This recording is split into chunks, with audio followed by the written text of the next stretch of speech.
ఇప్పుడు ఇట్లా ఇప్పుడు కేసీఆర్ ఇట్లా భయపడుతున్నాడు రేవంత్ రెడ్డి, ఎప్పుడు అరెస్ట్ చేస్తాడో, ఎప్పుడు జైలుకి పోతామా, మేము చాలా తప్పులు చేసామని భయపడి ఫామ్ హౌస్ లో ఉంటుండే, బయటకు వస్తలేట కేసీఆర్ ఓడిపోయిండు. కాంగ్రెస్ వాళ్ళు గెలిచిర్రు. ఇప్పుడు గెలిచిన వాళ్ళకి ఊపు ఉంటది. ఓడిపోయిన వాళ్ళు అయ్యో నేను ఇప్పుడు ఆలోచించినందుకు నేను వార్డు నెంబర్ ఓడిపోతేనే నాకు బాధ అనిపించి ఇంటుంటా, ఆయన బాధ అనిపించి ఇంటుంటలేడు. ఇప్పుడు కాకపోతే మళ్ళీ ఇంకోసారి అనుకున్నాడు. కానీ ఆయన ఇష్టం మీద ఆధారపడి ఉంటది. ఎప్పుడు బయటికి వెళ్ళాలి, ఎప్పుడు ఉండాలి, ఎప్పుడు వెళ్ళాలి. నేను ఫామ్ హౌస్ ఇల్లే ఫామ్ హౌస్ అయినప్పుడు ఫామ్ హౌస్ లో పడినప్పుడు ఫామ్ హౌస్ లో పడినంటే ఫామ్ హౌస్ లో పడినప్పుడు రోడ్డు మీద అంటాడు కేసీఆర్. వీళ్ళ తెలియదు ఒక మాటలు. కానీ ఫామ్ హౌస్ లో పండిండు, తాగిండు, మేము పోయి పోసినాము, మేము పోయి కంపెనీ ఇచ్చినాము, ఆయన నేను ఎదురు బదులు కూర్చొని తాగినాము, తాగుతుండు ఇల్లు కూడా ఇచ్చినారు కూల్ వాటర్లు. మీరు ఇచ్చినారు, మీరు తాగరా? మీరు ఇంకా చీపి మందులు తాగుతారు. ఆయన తాగితే అమెరికా మందులు తాగుండొచ్చు. ఇప్పుడు 70 ఏళ్ళు తాగితే ఆయనకి ఏం బాధ? దొర లెక్క తాగుతాడు, రాజా లెక్క అంటాడు. ఆయన చేసిండు చాలు, 10 ఏళ్ళు చేసిండు. మీరు చేయండి, మీరు 5 ఏళ్ళు పూర్తి. కానీ మీరు 5 ఏళ్ళు పూర్తి అయినాక మీరు అవ్వాలా తర్వాత విషయం. కానీ ఆయన ఫామ్ హౌస్ అంటాడు, ఆయన రెస్ట్ తీసుకుంటుండు, నిమ్మలంగా ఉండు, మంచిగా ఉన్నాడు, మంచిగా తలకాయ మీద తడబట్టేసుకొని అనుకోండు. కేసీఆర్ చేసిండు, 10 ఏళ్ళు కష్టపడ్డాడు, తిరిగిండు, ఉద్యమాలు చేసిండు, సాగును ఇట్లా తల పెట్టిండు, అందరితో మాటలు పడుతుండు.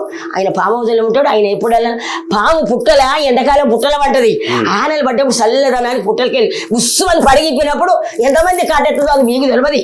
వెళ్తుంది బుస్సు అని, ఇదివరకు వెళ్తానే ఉంది, అప్పుడప్పుడు వెళ్తానే ఉంది. రైతులు బాధపడితే వెళ్తారు. కానీ ఆ త్రాసు పాము ఎప్పుడు వెళ్తుందో, నాగు తెల్ల త్రాసు అది వెళ్ళేది మీకు తెలియదు. వెళ్తుంది పుట్టలకి వెళ్ళి బయటకు వెళ్ళి పడిగా ఇప్పింది అనుకో, అది మీకు తెలియదు ఎప్పుడు కాటెత్తదో. కానీ పన్నెండు పాముల పన్నెండు అనుకోవద్దు, వెళ్తుంది ఎప్పుడు పాము వెళ్తుంది. వానలు పడతానే చల్లగా అవుతుంది, వెళ్తుంది. ఎందుకు తొందరపడొద్దు. అత్తకాలం కొనకాలనాలే కోడల కాలం కొనుగోలు అత్త ఏం చేస్తుంది, కోడలు నేడిపిస్తుంది, గంజిపోయేది. అత్త ముసలినక కోడల కాలం, ఓ కోడల గంజిపోయింటే నాకు పోసిన నాడు గంజి, నేను ఎందుకు పోతా నీకు గంజి, పో ఆ కోడలు ఇంటికి అంటారు. అంటే ఏదైనా కొన్ని రోజులే. ఈ కంటికి రెప్పకి ఎంత దూరం, ఇట్ట కొడితే 24 గంటలు కొడుతూనే ఉంటాం. కానీ ఇన్నే రెప్పిన్నే తొందర ఎప్పుడు పడద్దు, తొందరపడద్దు సుందర వదన తొందరపడకురి. కాంగ్రెస్ పాలన మంచి లేదా? మంచి అనిపిస్తుంది. ఏ మంచిగా ఉంది, ఏ మంచిగా లేదు. ఇప్పుడు మేము కూడా అప్పుడు గ్రూప్ ఉండే మాది. ఫస్ట్ బాలాజీ నగర్ లో గ్రూప్, జవహర్ నగర్ లో నాదే కీర్తి మహిళ గ్రూప్ అని ఉంటే కొంతమంది ఆడవాళ్ళు నాది గ్రూప్ ఆగం చేసిరు. నా గ్రూపు ఆనాడు తెలుగుదేశం ఉన్నాడు దేవేంద్ర గౌడ్ సామీర్పేట మండలంలో లైన్ ఊగబెట్టి ఆడోళ్లకు దీపం పథకం ఇచ్చిండు. ఏ లీడర్ ఇయ్యలే దీపం పథకం అంటే గ్యాస్ ఇచ్చిండు మాకు. ఆనాడు భారత గ్యాస్ ఇచ్చి మంచిగా మనకు సీరియల్ పంచిండు. ఆనాడు జలభూమి కార్యక్రమాలు పెట్టిండు దేవేంద్ర గౌడ్, చంద్రబాబు నాయుడు ఆనాడు. ఇవాళ మాకు సీరియల్ ఇయ్యాలి. మరి మా కేసీఆర్ ఉంటే మాకు సీరియల్ రాకపోయినా, బతుకమ్మ సీరియల్ లేక ఇప్పుడు 2-3 ఏళ్ళు బతుకమ్మ సీరియల్ లేదు, దీపం పథకం లేదు, మాకు రాసిన జాబ్ సీరియల్ లేదు, మాకు ఇదేంది ఈ గ్రూపులలో సీరియల్ లేవు. అందుకనే ఎవరికి ఇస్తుండు, వాళ్ళకు నచ్చిన వాళ్ళకి ఇస్తున్నారు ఆ లీడర్లు. సరే రేవంత్ రెడ్డి అందరికి ఇవ్వాలి ఇట్లా అంటుండేమో, కానీ ఇచ్చే లీడర్లు ఇస్తలేరు. బుడ్డ లీడర్ బొడబొడక్కల పెళ్లి వస్తారని ఈ బొడబొడక్కలు మాకు ఇస్తలేరు సీరియల్. అప్పుడు కేసీఆర్ 100-200 సీరియల్ 150 సీరియల్ ఇచ్చింది. ఇప్పుడు నేను 700 సీరియల్ 2 ఇచ్చిన అంటుండ్రు రేవంత్ రెడ్డి. ఎవరికి ఇచ్చినవయ్యా? అసలే గతి లేదు మొగడ అంటే పెసర పప్పు పెళ్ళమా అన్నట్టు ఒక్కటి గతి లేదు. కానీ 2 ఇచ్చినారు మీరు. నేను ముత్తైదు పెద్ద మనిషిని, నాది 40-30 ఏళ్ళ గ్రూపు, నాకు ఇంతవరకు ఒక్క సీరియలే. నా గ్రూప్ ఆగం చేసిరు మీ లీడర్లు, మంచిగా కట్టేదాన్ని ఆగం చేసిరు కావాలని. అయితే నాకు ఇచ్చిరా, ఒక్కొక్కరికి 2 ఇచ్చినావు. నువ్వు ఎవరికి ఇచ్చినావు? మా సారు 150 రూపాయలు పెట్టినా కాదు, ఇవాళ తల్లిగారింటికి పోతే 20 రూపాయలు పెట్టి జాకెట్ పట్టిస్తలేరు అన్నదమ్ములు, గంజి పోతలేరు. 150 రూపాయల సీరైన సీరే, 5000 సీరైన సీరే అదని ఇచ్చిండు మా కేసీఆర్. నువ్వు అది కూడా ఇస్తలేవు మాకు. ఎట్లా పెన్షన్లు ఏమైనా పెరిగినాయా కాంగ్రెస్ లో? 2000 చెప్తున్నారు ఎవడాడు నమ్మకూడదు తెచ్చుకోలే. నేనే 2000 ఆనాడు కేసీఆర్ పెట్టి 200 పెంచిని. నేను గెలిచినాడు 150/200 రాజశేఖర్ రెడ్డి 200 పోయి ఇప్పుడు కేసీఆర్ గెలవంగానే 2000 చేసిండు.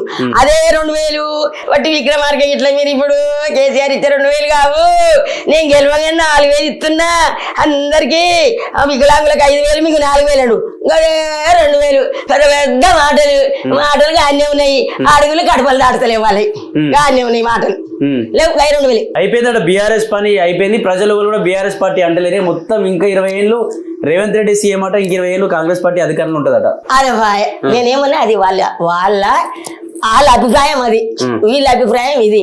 రేవంత్ రెడ్డికి ఎత్తుంటే మనం ఎందుకు వద్దనాలే? అది నేనేమన్నా ప్రజల మీద ఆధారపడి ఉంటది. రేవంత్ రెడ్డి గెలవాలన్నా, కేసీఆర్ గెలవాలన్నా, ఎవరు గెలవాలన్నా ప్రజల మీద అభిప్రాయం తెలిసి ఉంటది. ఇప్పుడు మారదల్లి బువ్వ పెట్టిందా, కన్న తల్లి అన్నం పెట్టిందా అని అర్థం చేసుకోవాలి. గుర్తుపెట్టు, ఈయన వచ్చినాడు ఎట్టుంది పాలన, వీళ్ళు వచ్చినాడు ఎట్టుంది పాలన. వీళ్ళు వచ్చినాడు ఎట్టురు రైతులు, వాళ్ళు వచ్చినాడు ఎట్టురు, వీళ్ళు వచ్చినాడు ఎట్టురు మహిళలంతా, వాళ్ళు వచ్చినాడు. అసలు తెలంగాణ రాష్ట్రం అంతా ఎలా ఉంది, 4 కోట్లన్నర మంది ఎలా ఉన్నారు, 10 ఏళ్ళు ఎట్టుంది, ఇప్పుడు 2 ఏళ్ళన్నర ఎట్టుంది అని తెలుసుకొని వాళ్ళు ఓట్లు ఎత్తే అది వాళ్ళ మీద ఆధారపడి ఉంటుంది. వాళ్ళు ఏం చెప్తారు, నీకు చెప్తారు పోయి వాళ్ళకి గుద్దుతారు, వాళ్ళకి చెప్తారు పోయి నీకు గుద్దుతారు. వాళ్ళ చేతులలో మనం చెప్పలేము కాబట్టి అది మనం చెప్పలేము. అదంతా ప్రజల చేతుల్లో ఉంటుంది. ఖచ్చితంగా గెలిచేది మళ్ళీ కేసీఆర్.